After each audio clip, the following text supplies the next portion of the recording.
ஒரு உண்மை என்னன்னா, கலைப்புலி சேகரன் ஓரளவு ஒரு தலைமுறைக்கு தெரிஞ்சால்தான் நான் எல்லா கூடயும் வெற்றி படம் தான். கிட்டத்தட்ட எல்லாமே வெற்றி. யார் ஊரை தெரிஞ்சுக்கிட்டேன், காவல் பூனைகள், உளவாளி, ஜமீன் கோட்டையில் நானே ஹீரோவாக நடித்தேன்.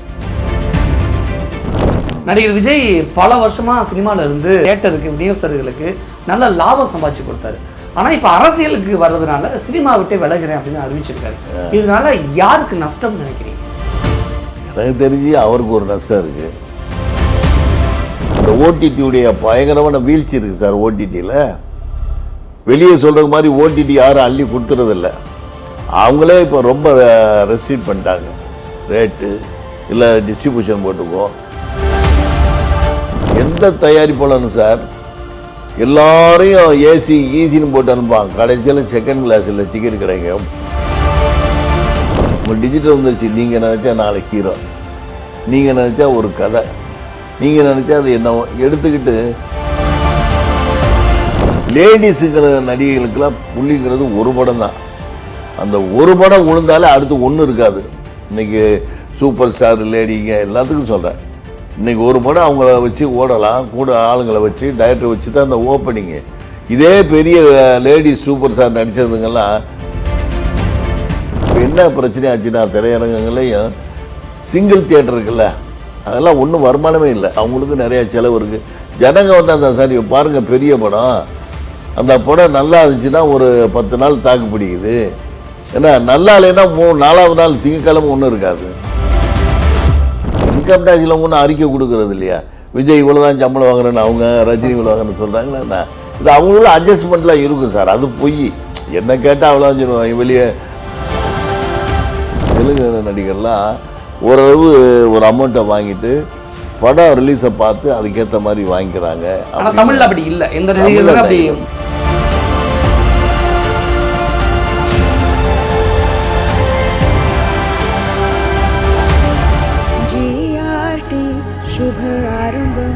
GRT Jewelers. ஏஜிஎஸ் என்டர்டெயின்மெண்ட் கல்பாத்திய சகோரம் தயாரிப்பில் வெங்கட் பிரபு இயக்கத்தில் தளபதி விஜய் நடிப்பில் கோட் செப்டம்பர் 5 முதல் உங்கள் திரையரங்குகளில்.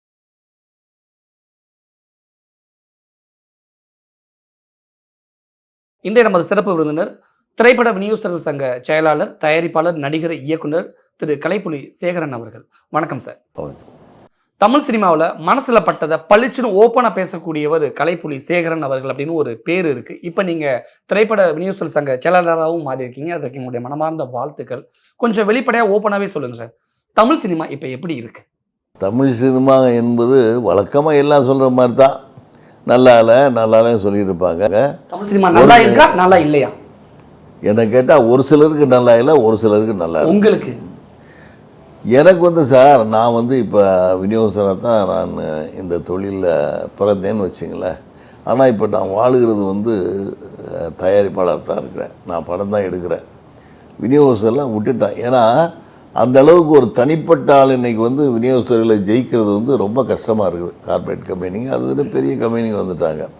அதனால் அந்த கம்பெனிக்காரர்களுக்கு நல்லா இருக்குது. இன்னொன்று இதில் சிறப்பாக சொல்லணும்னா, நல்ல படங்களுக்கு நல்லா தான் இருக்குது. நல்ல படங்கள், சிறப்பான படங்களுக்கு தொழில் நல்லா தான் இருக்குது. உதாரணத்துக்கு இந்த வாழை ஓடுது பார்த்தீங்களா? வாழை சின்ன பட்ஜெட் தானே, பார்க்கும்போதே தெரியும். உங்களுக்கெல்லாம் பார்த்துருப்பீங்க. சின்ன பட்ஜெட் தான். அவங்களாம் சாதாரணமாக ஓட்டி டிக்கெட்டில் சேர்த்து எனக்கு தெரிஞ்ச ஒரு 15-20 கோடி கிடைக்கலாம். வாய்ப்பு இருக்குது. நம்ம கரெக்டாக தெரியாது. அது மாதிரி அத்தகைய படங்களுக்கு நல்லா இருக்குது. அதில் என்ன நமக்கு பெரிய வீக் என்னென்னா, ப்ரோமோ. ஒரு படம் ஓடணும்னு சொன்னால், எடுத்தவுடனே ஆள் வரணும்னு சொன்னால் தியேட்டருக்கு, இந்த டிக்கெட்டு விலையில் தியேட்டருக்கு வரும்னு சொன்னால், ஒன்று ஆர்டிஸ்ட் வேல்யூ இருக்கணும், இல்லை டைரக்டர் வேல்யூ இருக்கணும், இல்லை அதை படத்தை பற்றி எதிர்பார்ப்புகள் முதலே பெருசாக இருக்கணும். அது மேக்கிங்னு சொல்கிறாங்க. அது ஒன்று மேக்கிங் இருந்தால் அவன் பெரிய ப்ரொடியூசராக இருப்பான், அவன் பெரிய விளம்பரம் பண்ணியிருப்பான். அவங்களுக்கு நல்லா தான் இருக்குது. சின்ன ப்ரொடியூசர் நல்ல படங்களும் நல்லா இருக்குது. தமிழ் சினிமாவை பொறுத்த வரைக்கும் இப்போ வெற்றி படங்கள் அப்படிங்கிறது ரொம்ப குறைஞ்சிருச்சு. ஆனால் தோல்வி படங்கள் அதிகமாக வந்துக்கிட்டே இருக்குது. இதுக்கு யார் தான் காரணம்? நடிகர்களா, கதையா, படத்தோட பட்ஜெட்டா, அல்லது வேறு எதுவும் காரணங்களா? முதல்ல நீங்கள் சொன்னதான் கதை தான். ஏன்னா இந்த டிஜிட்டல் நடிகர்களுடைய சம்பள பிரச்சனை இல்லை, அது பின்னாடி சொல்கிறேன். ஏன்னா நீங்கள் ஒவ்வொன்றா சொல்லட்டுமா? இப்போ வந்து டிஜிட்டல் வந்த பிறகு எனக்கு தெரிஞ்சு ஒரு 22 வருஷத்துக்கு முன்னாடிலாம் 80 படம் தான் ஒரு வருஷத்துக்கு ரிலீஸ் ஆகும். இதை இப்போ 300 தாண்டி ரிலீஸ் ஆகுது. அப்போ 2500 தியேட்டர் இருந்தது. இப்போ நல்ல தியேட்டர் சொன்னீங்கன்னா இப்போ ஜனங்க வர தியேட்டர் சொன்னால் 1000க்கு தான். இப்போ 1000 தியேட்டர் இருக்கிற இடத்துல 80 படம் ஓடின தியேட்டரில் 300 படம் வந்துச்சுன்னா என்ன ஆகும்? ரெண்டாவது ஒன்று. ரெண்டாவது யாராரோ படம் எடுக்கிறாங்க. ஒரு காலத்தில் இதில் படம் எடுக்கணும்னா நம்ம வானத்தை போய் தொடுற மாதிரி, வானத்துக்கு எல்லையில் அதில் போகிற மாதிரி அவ்வளோ ஆசையும் கற்பனையும் வச்சுக்கிட்டு தான் அந்த படம் எடுக்க வருவாங்க. எடுக்க முடியாது, அவங்களால அலைஞ்சி கிளைஞ்சி எடுப்பான். இப்போ அப்படி இல்லை. உங்களுக்கு டிஜிட்டல் வந்துருச்சு. நீங்கள் நினச்சா 4 ஹீரோ, நீங்கள் நினச்சா ஒரு கதை, நீங்கள் நினச்சா அது என்ன எடுத்துக்கிட்டு மினிமம் பட்ஜெட்டில் நம்ம தப்புன்னு சொல்ல முடியாது. அதுக்குன்னு சில குவாலிட்டி இருக்குல்ல. நீங்கள் கேமராவுக்கு கூட விட்டுருங்க.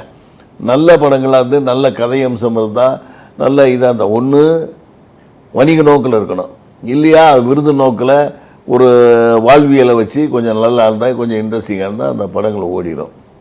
இப்போ அதுதான் அந்த அத்தகைய ஆளுங்கள்லாம் உள்ளே வந்து இந்த சினிமாவே நம்பிக்கைக்கிற வாழ்க்கையெல்லாம் நிறைய போயிடுச்சு. எல்லாம் வந்து கண்ணா அப்படின்னான்னு உங்களுக்கு தெரியும்ல, ஓப்பனிங் ஷோக்கே ஆள் கிடையாது. அப்படி இருக்கும்போது தியேட்டர்காரங்க எப்படி அதை ஓட்டுவாங்க? இப்போ நாங்கள் டிஸ்ட்ரிபியூட்டர் அசோசியேஷன் வச்சுருக்கிறோம். நாங்கள் விநியோகஸ்தர்களுக்கு பாதுகாப்பாக இருக்கணும், அதெல்லாம் கரெக்ட், நாங்கள் இருக்கணும்னு வச்சுங்களேன். ஆனால் ஓப்பனிங்க்கு ஆளே வராத ஒரு படத்துக்கு போய் நாங்கள் இந்த படத்தை ஓட்டு அப்படின்னு நம்ம சொல்ல முடியாது. ஏன்னா ஜனங்க வர்றதில்ல. ஜனங்கள் வராத காரணம் டிக்கெட்டு விலைன்னு வச்சிங்களேன். ஓடிடி இருக்குது, நெட்டில் படங்கள் உடனே வந்துடுது. ரெண்டாவது சினிமா தேட்டருக்கு வராமல் இருப்பதற்கு டிக்கெட் விலை காரணமா, அல்ல அங்கே விற்கக்கூடிய வாட்டர் பாட்டில், ஐஸ்கிரீம், ஸ்நாக்ஸு இதெல்லாம் டபுள் அமௌண்ட்டாக ட்ரிபிள் அமௌண்ட்டாக விற்கிறது காரணங்களா? சார் அது ஒவ்வொன்றும் நீங்கள் சொன்னதில் ரீசன் இருக்குது. பர்சன்டேஜ் வச்சுங்களேன். டிக்கெட் விலை 50%, அதுக்கப்புறம் அங்கே விற்கிறது அதுக்கு இதுன்னு கொஞ்சம் 10 சேர்ந்துக்கிட்டே வரும். பல தவறுகள் இருக்குது. அவங்களுக்கு என்ன சொல்கிறாங்க, நாங்கள் இவ்வளோ பெரிய செலவு பண்ணி தேர் நடத்துகிறோம். அது உண்மைதான், அது ஒரு பக்கம் பார்க்கணும். ஆனால் என்ன வருது என்ன போகுது நமக்கு தெரியாது. அவங்க சொல்கிறது, அவங்க சார்பில் இவ்வளோ சொல்கிறதுக்கு நாங்கள் இது இல்லாட்டி, ஏன்னா பெங்களூரில் பார்த்தீங்கன்னா 500 ரூபா கூட டிக்கெட் இருக்குது. ஒவ்வொரு இடத்துல டிக்கெட் அவங்க ஏதோ காம்போ மாதிரி என்னமோ கொடுத்து பெரிய ரேட்டுக்கெல்லாம் விற்கிறாங்கன்னு. ஆனால் முன்னணி நடிகர்களுடைய படங்கள் முதல் 3 நாளைக்கு அதிக விலைக்கு தேட்டரில் டிக்கெட் விற்கிறாங்க. இதற்கு யார் காரணம்? தயாரிப்பாளர்கள், விநியோகஸ்தர்கள், திரையரங்க உரிமையாளர்கள், யார் காரணம் நினைக்கிறீங்க? அது 100க்கு 100 தவறு. ஏன்னா இப்போ வந்து அரசாங்கம் கூட அவங்களுக்கு வந்து ஒரு பெர்மிஷன் கொடுத்துருக்குது, ஸ்பெஷல் ஷோ நடத்திவங்க சொல்லிட்டு.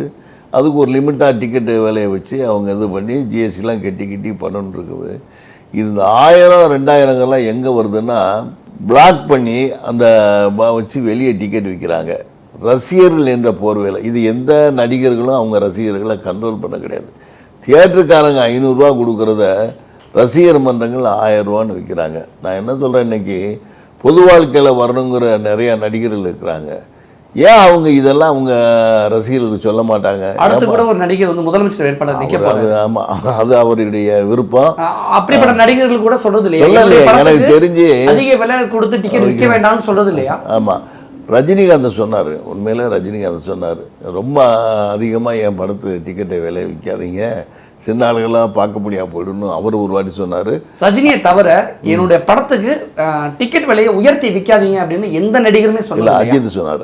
அஜித் சொன்னாரா? அஜித் ரஜினி மட்டும் சொல்லியிருக்காங்க, வேற யாரும் சொல்லலைங்க. நான் குறிப்பிட்டு யாரையும் சொல்ல வரல.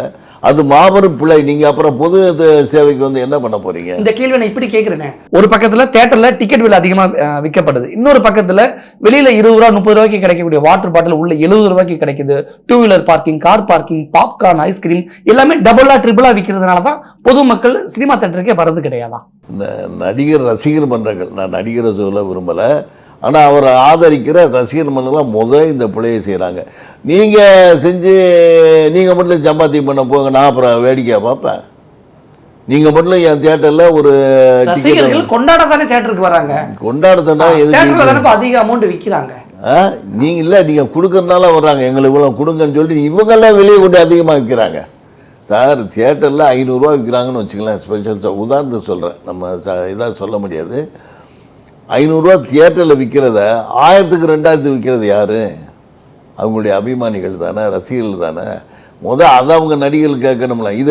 அதுதான் நான் என்ன சொல்கிறேன்னா, அவங்க தவறு பண்ணும்போது அதை வச்சு சம்பாத்தியம் பண்ணும்போது ஏன் அந்த ரசிகர்கள் இப்படி விற்கிறாங்க நமக்கு தானேன்னு சொல்லி அந்த தியேட்டருக்காரர் நினைக்கலாம்.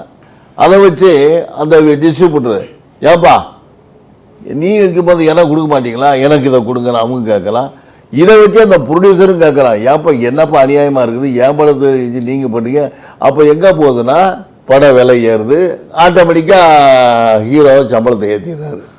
இப்போ இப்படி விற்று எங்கே அடிப்படையாக அங்கே தவறு நடக்க தான் செய்யலை, எந்த மாற்று கருத்து இல்லை. இப்படி விற்கிறதுனால தான் விலை ஏறுது. இப்போ போடுறாங்க பாருங்க கிராஸு 1000 கோடி 2000 கோடின்னு.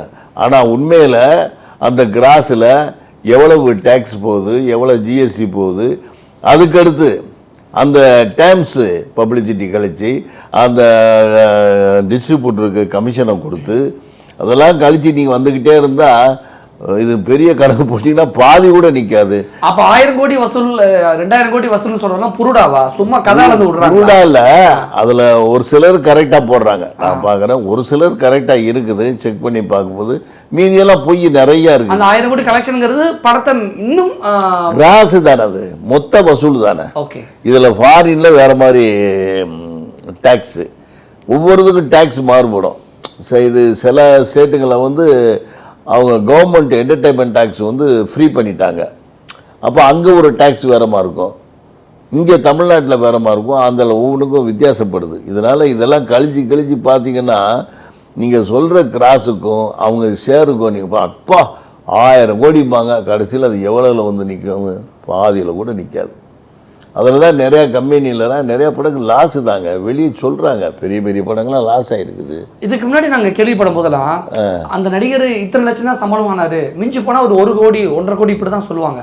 ஆனால் இன்னைக்கு ரொம்ப அசால்ட்டாக ரொம்ப கேஷுவலாக 100 கோடி 200 கோடி 250 கோடி இந்த நடிகருக்கு சம்பளம் அப்படின்னு சொல்லும் போதெல்லாம் கேட்குற எங்களுக்கே மனப்பாக இருக்குது. உங்களால் எப்படி கொடுக்க முடியுது தயாரிப்பாளர்களால்? அதான் இப்போ முடியாமல் தவிக்கிறாங்க சார். உண்மையில் இப்போ தயாரிப்பாளர் ரொம்ப கஷ்டப்படுறாங்க. பெரிய சின்ன தயாரிப்பாளர் விட்டுருங்க, இப்போ சின்ன தயாரிப்பு சின்ன படங்களுக்கு யாரும் ஃபைனான்ஸ் கொடுக்கறதில்ல. அப்போ ஒரு தயாரிப்பாளரோட கஷ்டத்தை நடிகர்கள் புரிந்து கொள்வதே இல்லையா? இல்லை, நிச்சயமாக இல்லை. ஒரு ஷூட்டிங் போனால் பெரும்பாலும் பெண் நடிகைகள் கூட வர்ற அசிஸ்டண்ட்டுலாம் பார்த்தீங்கன்னா ஒரு கால் சீட்டுக்கு 60,000 70,000, 2 கால் சீட்டுனா 1,00,000 வருது. ஒன்று. ரெண்டாவது, அவங்க தங்குறதெல்லாம் கேட்டிங்கன்னா அவங்க 7 ஸ்டாரில் தங்கணுக்கிட்ட அவங்க சம்பளங்கள் எனக்கு இவ்வளோ வருமானம் வருதில்ல, என்னை போட்டால் இவ்வளோ ஓப்பனிங் வருதில்ல, எனக்கு இதை எடுக்கும், அவங்க கூட கேட்டு போகிறாங்க. சரி 7 ஸ்டார் நீ கேட்டான். யாரை சொல்கிறீங்க? எல்லா நடிகையும் தான், நான் யாராவது சொல்கிறேன். இருக்கக்கூடிய நடிகைகள் ஆமாம், நடிகர்களும் போடுறாங்க. ஆனால் அவங்களுக்குன்னு சார் லேடிஸுங்கிற நடிகைகளுக்கெல்லாம் புள்ளிங்கிறது ஒரு படம் தான். அந்த ஒரு படம் விழுந்தாலே அடுத்து ஒன்றும் இருக்காது. இன்றைக்கி சூப்பர் ஸ்டார் லேடிங்க எல்லாத்துக்கும் சொல்கிறேன், இன்றைக்கி ஒரு படம் அவங்கள வச்சு ஓடலாம், கூட ஆளுங்களை வச்சு டைரக்டர் வச்சு தான் அந்த ஓப்பனிங்கு. இதே பெரிய லேடிஸ் சூப்பர் ஸ்டார் நடித்ததுங்கெல்லாம் முதல் நாளே ஓப்பனிங் கம்மியாக இருக்கிற படம் இருக்குது. இது அவங்களுக்கான பெரிய மரியாதையே கிடையாது. ஆனால் அவங்க வைக்கிற செலவு இருக்குது பாருங்கள். 10 படம் டப்பானாலும் அவங்க சம்பளம் அதே தான், அவங்களுடைய அசிஸ்டண்ட்டுகளின் சம்பளமும் அதே தான், அவங்களுடைய செலவுகளும் அதே தான். நடிகர் விஜயோட கோட் படம் இப்போ ரிலீஸ் ஆக போகுது. படத்தோட பட்ஜெட், நடிகர் விஜயோட சம்பளம், இதெல்லாமே ஆரோக்கியமாக தான் ஹெல்த்தியாக தான் இருக்கா சார்? இது நான் என்ன சொல்கிறேன் சார், இந்த சம்பள சமாச்சாரங்கிறது நிறையா ஃபேக் இருக்குது. ஒரிஜினல் சம்பளம் வந்து அவருக்கும் ப்ரொடியூசருக்கு தான் தெரியும். சும்மாதான் சொல்லுவாங்க 125 கோடி 150 கோடின்னு, என்ன அவங்களுக்குள்ள வாங்குறான்னு தெரியாது. இன்கம் டாக்ஸில் கணக்கு காட்டுவாங்க. ஆமாம், அது காட்டித்தான் ஆகணும், அது காட்டித்தான் ஆகும். இன்கம் டாக்ஸில் வந்து விஜய் இவ்வளோ அறிக்கையை விட்டுக்கிட்டு இருக்காங்க, அதெல்லாம் அறிக்கை கொடுக்க மாட்டாங்க. ரெண்டாவது விஷயம் ஆமாம், என்ன ரெண்டாவது விஷயம்? ரெண்டாவது விஷயம் ஒன்று சொல்ல வந்தீங்க இல்லை, இன்கம் டாக்ஸில் ஒன்றும் அறிக்கை கொடுக்கறது இல்லையா? விஜய் இவ்வளோ தான் சம்பளம் வாங்குறேன்னு அவங்க, ரஜினி இவ்வளோ வாங்குறேன்னு சொல்கிறாங்களா? இது அவங்களும் அட்ஜஸ்ட்மெண்ட்லாம் இருக்கும் சார், அது பொய். என்ன கேட்டால் அவ்வளோதான் சொல்லுவாங்க. வெளியே ஒரு ஆள் 150 கோடி வாங்குறாருன்றாங்க விஜய், ஒரு ஆள் 250 கோடி வாங்குறாரு. இதெல்லாம் உங்களுடைய அனுமானம் நடிகர் விஜய் எவ்வளோ சம்பளம் வாங்குவார்னு நினைக்கிறீங்க சார்? இது எனக்கு தெரியுமா? எனக்கு சொல்கிறாங்க சார் 120 100 கோடின்னு. ஏன்னா விஜய்கிட்ட போய் தனிப்பட்டு நம்மளும் கேட்டதில்லை, அது கேட்கவும் முடியாது, அவங்கவுங்க இஷ்டம் சார். அதுதான் சொல்கிறேன், இதுக்குள்ளே பெரிய ஒரு எல்லை இருக்குது. அந்த எல்லையில் கடைசியில் வந்து ஒரு 20 கோடி அவங்க விட்டு கொடுத்துடலாம். 30 கோடி விட்டு கொடுத்துடலாம். இதெல்லாம் வெளியே தெரியாதுங்க அது. ஆனால் வெளியே பேசுகிறது அப்படி. ஆனால் என்னை பொறுத்து அந்த நடிகர்களாகட்டும் நீங்கள் வந்து தயாரிப்பாளர்கள் தோளில் தான் உட்காந்து நீங்கள் சம்பாத்தியம் பண்ணுறீங்க. ஏன்னா அப்போ அந்த தயாரிப்பாளர் நிலவையும் யோசிச்சு பார்க்கணும். எந்த தயாரிப்பாளர்னு சார் எல்லாரையும் ஏசின்னு போட்டு அனுப்பான், கடைசியில் செகண்ட் கிளாஸில் டிக்கெட் கிடைக்க போய் சேருவான். தயாரிப்பாளர் நிலைமை அதுதான். அதை வெளியே சொல்ல மாட்டாங்க. எல்லாரும் கடை வாங்குறாங்க, திருப்பி கொடுக்க முடியாமல் அவஸ்தைப்படுறாங்க. நீங்கள் ப்ரொடியூசர் செக்டார் ஆகட்டும், டிஸ்ட்ரிபியூட்டர் செக்டார் ஆகட்டும், நிறையா பேர் அட்ரஸேலாம் போகிற காரணம் அதே தான். இப்போ எனக்கு கூட சொந்த வீடு கிடையாது. எத்தனை படம் எடுத்துக்கிறேன். ஏன்னா எனக்காக நான் சொல்லலை, நான் சொல்கிறேன். நான் அதாவது சொந்த வீடு எனக்கு கிடையாது. என்னன்னா நம்ம இங்கே பொது வாழ்க்கைக்கு வந்தால் நான் நேரமே வந்துட்டேன், அவ்வளோதான் சார். ஏன்னா நம்ம யார்கிட்டையும் போய் இந்த பிரச்சனையை முடிக்கிறேன் அதை கொடுக்குறேன் எதுவும் கெட்டதில்லை. ஆனால் அதை போய்க்காக நான் மற்றவங்கள குறை சொல்லலை. அவங்களாம் வசதியாக வாழ்ந்தவங்க சம்பாத்தியம் பண்ணவங்களும் இருக்கிறாங்க. நானும் வந்து ஒரு 12-13 வருஷம் சங்கங்க அப்படின்னு இருந்துட்டேன். இப்போ எடுத்துக்கிறதுங்கிறேன். ஓடிச்சுன்னா வாங்க போகிறேன், இல்லாட்டி அது என்ன பண்ணுறது. ஏன்னா இன்றைக்கி ஓடுற இப்போ நானே ஒரு உண்மை என்னென்னா, கலைப்புலி சேகரன் ஓரளவு ஒரு தலைமுறைக்கு தெரிஞ்சால்தான் நான் எல்லா கூடவும் வெற்றி படம் தான். கிட்டத்தட்ட எல்லாமே வெற்றி. யார் ஊரை தெரிஞ்சுக்கிட்டேன், காவல் பூனைகள், உளவாளி, ஜமீன் கோட்டையில் நானே ஹீரோவாக நடித்தேன். ஏன்னா நானே வெற்றிகள்லாம் கொடுத்தவன் தான். ஜமீன் கோட்டை படத்தோட ஹீரோ. ஆமாம். என்ன அதெல்லாம் பெரிய. இப்போ ஜமீன் கோட்டை செகண்ட் பார்ட்டி எடுக்க போகிறோம். என்ன சொல்கிறேன், இதில் வருமானம் வந்தால் நான் வாங்கலாம், இல்லாட்டி என்ன பண்ணுறது. அதுக்காக நான் கவலைப்படல. இல்லை சொல்கிறேன், நான் ரொம்ப இல்லாமல் தொழிலில் வளம் இல்லாமல் ரொம்ப சோர்ந்து போன புதுசை தான் ஜாஸ்தி. நீங்கள் விரல் விட்டு சொல்லுங்கள் யார் பெரிய ப்ராப்பர்ட்டி வச்சு வளமாக இருக்கிறாங்கன்னு. பெரிய பெரிய தயாரிப்பாளர்கள் இன்றைக்கி படம் பண்ணுறவங்க அந்த ஓடிடியுடைய பயங்கரமான வீழ்ச்சி இருக்குது சார். ஓடிடியில் வெளியே சொல்கிற மாதிரி ஓடிடி யாரும் அள்ளி கொடுத்துறதில்ல. அவங்களே இப்போ ரொம்ப ரெஸ்ட்ரிக்ட் பண்ணிட்டாங்க. ரேட்டு இல்லை டிஸ்ட்ரிபியூஷன் போட்டுக்குவோம், படம் பார்த்துட்டு வேலை பீஸ் பண்ணிக்குவோம், ஓடுதா ஓடலையான்னு பார்த்து அப்படி தான் இருக்குது. குறிப்பிட்ட ஒரு 2-3 ஆர்டிஸ்ட்டுக்கு அவங்களுக்கே பழைய ரேட்டு கொடுக்கல. நான் அதை இங்கே சொல்ல முடியாது. ஏன்னா நானும் காதில் ஒரு செய்தியை தான் தரவு இல்லாமல் நம்ம சொல்ல முடியாதுல்ல. கம்மியாக தான் வாங்குறாங்க. நடிகர் விஜய் சினிமால இருந்து சினிமா துறைக்கு நிறைய சம்பாதிச்சு கொடுத்தாரு. குறிப்பா விநியோகஸ்தர்கள், தியேட்டர் உரிமையாளர்கள், தயாரிப்பாளர்கள். ஆனா இப்ப திடீர்னு சினிமால இனிமேல் நடிக்க மாட்டேன்னு முடிவெடுத்துட்டார் இல்லையா? இதனால யாருக்கு நஷ்டம்? எனக்கு தெரிஞ்சு அவருக்கு ஒரு நஷ்டம் இருக்கு. ஏன்னா விஜய்க்கு ஒரு நஷ்டம். ஆமா, அவர் தான் நல்லா சம்பாத்தியம் பண்ணிட்டு இருக்கிறாரு. ஆனால் அவர் நான் பொது வாழ்க்கை எனக்கு வேணும், அதனால அவர் எனக்கு இனிமேல் சினிமா விட்டு ஒதுங்குறேன்னா அது ஒரு நல்ல மேட்ரு தான். ஏன்னா ரெண்டுலேயும் காலை வச்சுக்கிட்டு ரெட்டை படகுல சவாரி பண்ணாமல் அதனாலும் சொல்லிட்டாரு துணிச்சலாம். இந்தான்னு சொல்லாமல் நான் இல்லை அதில் எவ்வளோ விலகிறேன் அப்படின்னு சொல்லிட்டு இது பண்ணிட்டாரு. புரியுதுங்களா? இப்பெல்லாம் விநியோகஸ்தர்கள் அப்படிங்கிற ஒரு இனமே அழிஞ்சிக்கிட்டே இருக்கு, குறைஞ்சிக்கிட்டே இருக்கு. என்ன காரணம்? உண்மைதான். இந்த நீங்கள் வந்தீங்களே இப்போ மீரான் சாய்த்தர் நடந்து போகிறதுக்கு இடம் இல்லை, வெறும் பைக்காக நிற்கிது, பூரா எலக்ட்ரானிக். கொடி கட்டி பறந்தது மீரான் சாய்த்தர். கொடி இப்படி கிடையாது. இங்கே வந்து மிஞ்சி போச்சுன்னா ஒரு 50 வீடு இருக்கும். 50 வீடில் வந்து ஒரு வீடுக்கு குறைஞ்சது 15 ஆஃபீஸ் இருக்கும். அந்த 15 ஆஃபீஸில் ஒவ்வொரு ஆஃபீஸ்லேயும் 4 பேர் 5 பேர் பார்ட்னர் இருப்பாங்க. வியாழக்கிழமை இங்கே தெருவில் நடக்க முடியாது, வண்டி வராது, நடக்க முடியாது. ஏன்னா அன்றைக்கி தான் ஷிஃப்டிங்கு. அதில் கூட ஒரு சில தவறுகள்லாம் இப்போ நிறையா நடக்குது. இந்த டேட்டு வெள்ளிக்கிழமை தான் ரிலீஸ் பண்ணுவாங்க. அதை ஒரு மேட்ரு உங்களுக்கு தெரியாத மாதிரி சொல்கிறேன். வெள்ளி டு வியாழன் படம் ஓடும். எந்த லீவு நாள் வந்தாலும் இந்த படம் தான் ஓடும், இருக்க விட மாட்டான். ஆனால் இன்னைக்கு அப்படி இல்லை. அது மாபெரும் பிள்ளை, அது பெரிய தப்பு. இது யாருடைய தப்பு? யார் செஞ்ச தப்பு? ஏன் இந்த தப்பு நடக்குது? கண்ட்ரோல் இல்லை, கேட்கறதுக்கு கண்ட்ரோல் இல்லை, சங்கங்களே கண்ட்ரோல் இல்லை. எந்த சங்கத்தை சொல்றீங்க? எல்லா சங்கமும் தான். குறிப்பா விநியோக சங்கம், தயாரிப்பாளர் சங்கம், திரையரங்க உரிமையாளர் சங்கம், யார்ட்டையும் கண்ட்ரோல் இல்லை. திரையரங்க உரிமையாளர்களுக்கு பெரிய இது இல்லை. ஆனால் இப்போ என்ன பிரச்சனை ஆச்சுன்னா, திரையரங்கங்களையும் சிங்கிள் தியேட்டர் இருக்குல்ல, அதெல்லாம் ஒன்றும் வருமானமே இல்லை, வருமானமே கிடையாது. அவங்களுக்கு நிறையா செலவு இருக்குது. ஜனங்க வந்து அந்த சரி பாருங்கள், பெரிய படம், அந்த படம் நல்லா இருந்துச்சுன்னா ஒரு 10 நாள் தாக்கு பிடிக்குது. ஏன்னா நல்லா இல்லைன்னா 4வது நாள் திங்கக்கிழமை ஒன்றும் இருக்காது. அவங்களும் கஷ்டம்தான். என்ன அந்த 3 நாள் சம்பாத்தியம் பண்ணுறதை வச்சு ஒரு 4 படம் ஓட வச்சு ஓடுறாங்க. சின்ன படங்கள் வந்து ஹிட் ஆச்சுன்னா ஒரு பெரிய ப்ராஃபிட். நடிகர்களை வச்சு தான் தமிழ் சினிமாவே இருக்கா? தெலுங்கு, இந்தி, மலையாளத்துலலாம் இதே நிலைமை தானா அல்லது அங்கே வேற மாதிரியான சூழல் இருக்கா? சார், எல்லா இண்டஸ்ட்ரியும் பெரும் நடிகர்களை சார்ந்தான் இருக்குது. அதை நம்ம இல்லைன்னு சொல்ல, உங்களுக்கு தெரியாத ஒன்றும் இல்லை, அதை நம்ம இல்லைன்னு சொல்ல, பெரும் நடிகர்களை சார்ந்தான் இருக்குது. அதில் என்ன பிரச்சனைனா சார், தெலுங்கு நான் கேள்விப்படுறது இதெல்லாம் எல்லாம் சொல்ல கேள்வி தான், நாங்கள் போய் பார்த்தோம். ஆனால் தெலுங்கு நடிகர்லாம் ஓரளவு ஒரு அமௌண்ட்டை வாங்கிட்டு படம் ரிலீஸை பார்த்து அதுக்கேற்ற மாதிரி வாங்கிக்கிறாங்க. தமிழில் அப்படி இல்லை, எந்த நடிகர்களும் அப்படி முதைய பிடிங்கிடுவாங்க. ஏன்னா அது சிலர் விட்டு கொடுக்குறவங்களும் இருக்கிறாங்க, சிலர் வந்து பணத்தை விட்டு கொடுத்து படத்தையும் ரிலீஸ் பண்ணுறாங்க. அப்படின்னா நடிகர்கள் சம்பள குறைப்பு என்பது சாத்தியமே இல்லாத ஒரு விஷயமா அல்லது சாத்தியம்? சார், சாத்தியம்தான். அதை ஆனால் புலிதராக போய் ஏற்றி கொடுத்தா என்ன செய்கிறது சார்? இதெல்லாம் வந்து வியாபாரம் சார். வியாபாரத்துலேயும் ஒன்றும் பண்ண முடியாது. சொல்லுவாங்க நடிகர்லாம் சம்பளத்தை குறைக்கணும் தான். அது யார்? நீங்கள் இப்போ 15 கோடி சம்பளம் இருந்தால் எனக்கு ஒரு 50 கோடி மார்க்கெட் இருக்குன்னு வச்சுங்க, நாளைக்கு 5 கோடி நான் குறைச்சிட்டேன்னா 100 பேர் நிற்பாங்க. நடிகர்களுடைய சம்பள உயர்வுக்கு காரணம் நடிகர்கள் கிடையாது, தயாரிப்பாளர்கள். கண்டிப்பா அவங்க தானே வேஸ், அவங்க தானே. அவங்கள கூட ஏன் கொடுக்குறீங்க? இன்னைக்கு தமிழ் சினிமாவில் வெற்றி படங்கள் டோட்டலாகவே குறைஞ்சிருச்சு. அப்படி இருக்கும் பொழுது இன்னைக்கு தமிழ் சினிமாவுக்கு ஸ்ட்ரைக் அவசியமா, தேவையா? சார், ஸ்ட்ரைக் இல்லாத இடம் எங்கேயுமே இல்லை. என்ன இப்போ எதுக்கு இந்த ஸ்ட்ரைக்? இந்த ஸ்ட்ரைக் எந்த ஒரு படமும் சரியாவே ஓடலை. அப்படி இருக்கும்போது வெற்றி படங்களை பார்த்து தமிழக மக்கள் பல வருஷம் ஆச்சு. இந்த காலகட்டத்தில் ஏன் ஸ்ட்ரைக்? ஸ்ட்ரைக்குன்னா அதான் சார், அவங்க ப்ரொடியூசர் கவுன்சிலில் தான் இதை கொண்டு வந்தது. ஏன்னா நான் இப்போ தானே ஜெயிச்சு வந்திருக்கிறேன். ஆனால் நான் இதிலேயே 15 வருஷம் இந்த இதில் இருந்திருக்கிறேன். சமீப காலமாக ஒரு 10 வருஷமாக எனக்கு தொடர்பு இல்லை. இப்போ ஜெயிச்சிருக்கிறேன்.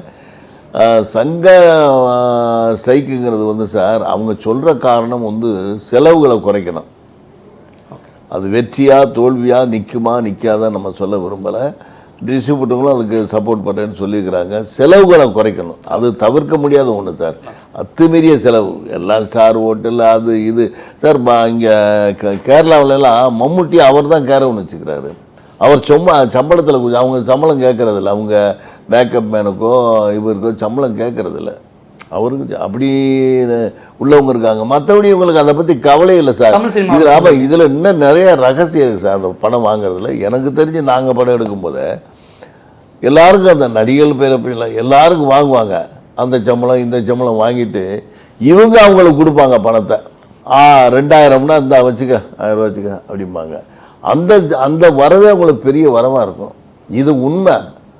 இது அது யாராச்சும் கோச்சிட்டா கூட அதை பற்றி கவலை இல்லை. நமக்கு என்ன அவன்கிட்ட போய் காய்ச்சிட்டு அன்றைக்கே போகிறோம், நம்ம தேவையில்லை. இது முழுக்க முழுக்க உண்மை. அதுக்குள்ளே நிறையா விஷயங்கள் இருக்குது. அவங்க நம்ம சொல்கிற சம்பளத்தை ஒரு சிலர் கொடுக்கலாம். இப்போலாம் தமிழ் சினிமாவில் அதிகப்படியான ஜாதிய படங்கள் வந்துக்கிட்டே இருக்குது. ஒரு ஜாதிய படத்தில் உயர்த்தி பிடிக்கிறதும் இன்னொரு ஜாதியை விமர்சனம் பண்ணுறதும் சரியான விஷயம் தானா? 2 மாபெரும் பிழை சார். ஜாதி மனுஷனுக்கு பிறப்பிள்ளை இல்லை, எல்லா ரத்தமும் ஒன்றா தானே இருக்குது. நம்ம மிருகங்கள்லாம் ஜாதி பிரிச்சுட்டா இருக்குது. என்னென்னா ஒரு சர்வைவலுக்கு இப்போ உதாரணத்துக்கு எடுத்திங்கன்னா புலியோ யானையோ சிங்கமோ அந்த சர்வைவலில் யாரையும் வரவிடக்கூடாது. அது இயற்கை. அதை நான் வாழணும் அப்படிங்கிறதுக்கான இயற்கை. அது மாதிரி ஒவ்வொருத்தரும் வாழணுங்கிறதுக்கு ஒரு முடிவு எடுக்கலாம். ஆனால் அத்துமீறலான முடிவுகள் வந்து, அதுவும் இந்த ஜாதியை தூக்கி பிடிக்கிற 100க்கு 100 அதை விட்டு நம்ம விலகி வந்தோன்னா அதை இன்னும் சொன்ன போனால் பகிஷ்கரிக்கணும்னு சொல்லுவாங்க. அது மாதிரி தான் நான் பொதுவாக இந்த மாதிரி ஜாதியை தூக்கி மாமன்னன் தானே, மன்னன் ஒரு நம்ம இவர் கூட அசுரன், அதை நம்ம சொல்ல முடியாது சார். அது எந்த ஜாதியும் இல்லை, நடப்புகள். இப்போ நானே சார், நான் வில்லேஜ்லேருந்து வந்தவன் தான், விவசாய குடும்பத்துலேருந்து வந்தவன். எங்கள் ஊரில் இந்த தாழ்த்தப்பட்டவங்கன்னு சொல்லி டீ கப்பில் கொடுக்குவாங்க. அதுக்குன்னு ஒரு அலுமினிய செம்பு இருக்கும், அதில் கொடுப்பாங்க. அதுக்கப்புறம் அவனுக்கு எப்படின்னா அவங்க உள்ளே வெளியின்னு தான் குடிக்கணும். உள்ளே வந்தாங்கன்னா கடைசி பெஞ்சில் உட்காந்துருப்பாங்க, நம்ம கூட ஈக்குவலாக உட்கார மாட்டாங்க. இப்போ இதெல்லாம் ஈக்குவல் எங்கள் ஊரை பார்த்து, ஏன்னா இது கொஞ்சம் சிட்டிக்கு பக்கத்தில் உள்ள ஊர். இன்னும் செல்லவில்லை தண்ணி, அவங்க நம்ம கிணத்துல அவங்க தண்ணி எடுக்க முடியாது. நிறையா அப்போல்லாம் கொலை குத்தெல்லாம் நடக்கும். ஏன்னா இப்போ கொஞ்சம் பரவாயில்ல, இன்னும் சில ஊரில் இருக்குத்தான் செய்கிறேன். அதனால் அந்த பாதிப்புகளை வச்சு இல்லை. ஆனால் ஆணவ கொலை, லவ் பண்ணிட்டான், அவனை குத்து இவனை குத்து, அதை வச்சு பண்ணலாம் மாபெரும் பிள்ளை தான். அது என்ன ஆணவ, இப்போ யார் என்ன யோக்கியமா? எல்லாரும் உயர்ந்த ஜாதின்னு சொல்கிறவங்க தாழ்ந்த ஜாதியோட கனெக்ஷன் இல்லாமல் இருக்கிறாங்களா? இப்போ ஒரு பெரிய இசை மேதை இருக்கிறாரு, அவர் ஒரு தாழ்த்தப்பட்ட வகுப்பை சேர்ந்தவர். அவர் காலையில் நானே விழுந்ததுக்கு என்ன தப்பு? தானே விழுந்தது, நானும் பின்னாடி விழுந்தேன். இதை விட அவரை விட வயசு மூத்தவங்கெல்லாம் விழுந்தாங்க. அதுக்கு 2 காரணம். ஒன்று மரியாதை நிமித்தம், ஒரு பெரிய இசை வல்லுநர்னு விழுந்தான். இன்னொன்று வந்து அவரை போட்டால் வியாபாரம் நடக்கும், அவ்வளோதான். இது உள்ள அதுவும் புதஞ்சிருக்கு சார். அதனால் ஜாதி என்பது ஃபேக், பொய். அதை வச்சு நம்ம பேசுகிறது தப்பு. அத்தகைய படங்களுக்கு நம்ம வந்து ஆதரவு கொடுக்கக்கூடாது. நிறைய விஷயம் என் கூட ஷேர் பண்ணிக்கிட்டீங்க. எனக்கு நன்றி சார். ரொம்ப நன்றி sir. GRT Jewelers. AGS Entertainment கல்பாத்திய சகோரம் தயாரிப்பில் வெங்கட் பிரபு இயக்கத்தில் தளபதி விஜய் நடிப்பில் கோட் செப்டம்பர் 5 முதல் உங்கள் திரையரங்குகளில்.